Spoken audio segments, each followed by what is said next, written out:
Hello बच्चों, let's read this question. The question says decisions should be made with cool and rational mind. Discuss with reference to the story in the Kingdom of Fools. और hasty decisions are often wrong decisions. Discuss with reference to the story in the Kingdom of Fools. Question में हमसे बोला जा रहा है कि हमको हमेशा अपने डिसीजंस एक ठंडे और विवेकशील दिमाग से लेने चाहिए।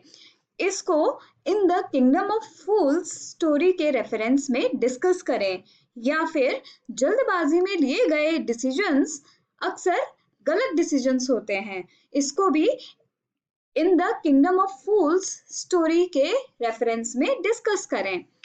Here, the key concept for this question is Guru was wise and calm, hence helped disciple to save his life. गुरु बहुत ही इंटेलिजेंट और पीसफुल थे, इस वजह से उन्होंने अपने डिसिपल की लाइफ बचा ली।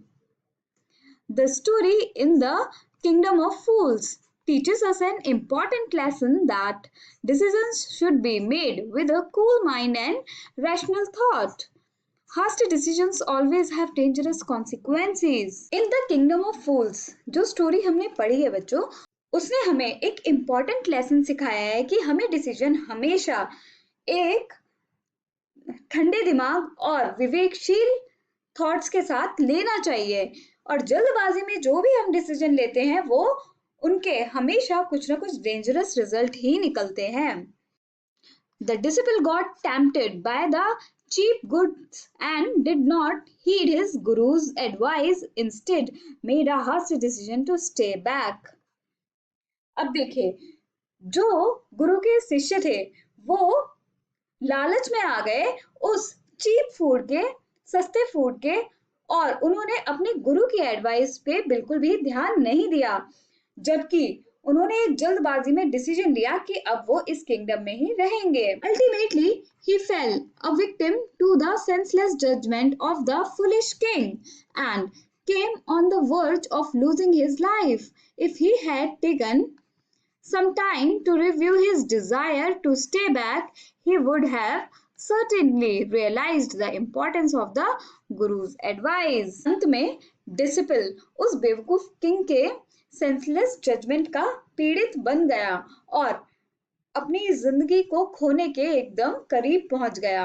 अगर डिसिपल ने अपने किंगडम में रुकने के डिसीजन पर कुछ समय लिया होता और उसको रिव्यू किया होता, मतलब एनालाइज किया होता, तो वो निश्चित रूप से ये रियलाइज करता कि उनके गुरु ने जो एडवाइस दी थी वो कितनी इम्पोर्टेंट थी। The king's and his ministers' decision too was hushed that cost them their lives. If they too had put their decisions of going to the stake to fulfill their greed to be the ruler in next life, they would have certainly lived on as the king and the minister. और जो king और उनका minister था, उनका decision भी बहुत जल्दबाजी में लिया हुआ डिसीजन था, जिसकी वजह से उन्हें अपनी जिंदगी खोनी पड़ी। अगर उन लोगों ने भी अपना डिसीजन को रिव्यू या फिर एनालाइज कर लिया होता तो वो भी उस स्टेक पर नहीं जाते अपनी लालच को फुलफिल करने के लिए कि उन्हें अगले जन्म में भी इस किंगडम का रूलर बनना है।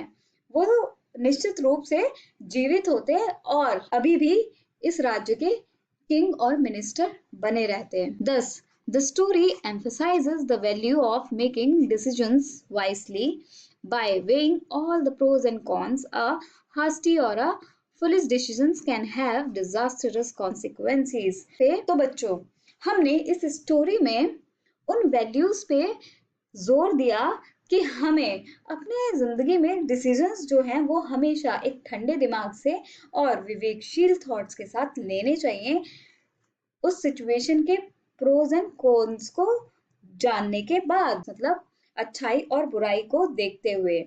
और कभी भी हमें कोई भी जल्दबाजी में डिसीजन नहीं लेना चाहिए और बेवकूफ़ों वाला डिसीजन नहीं लेना चाहिए, क्योंकि उसके जो रिजल्ट है वो हमेशा बहुत खराब होते हैं, जो आपके लिए बिल्कुल सही नहीं होंगे।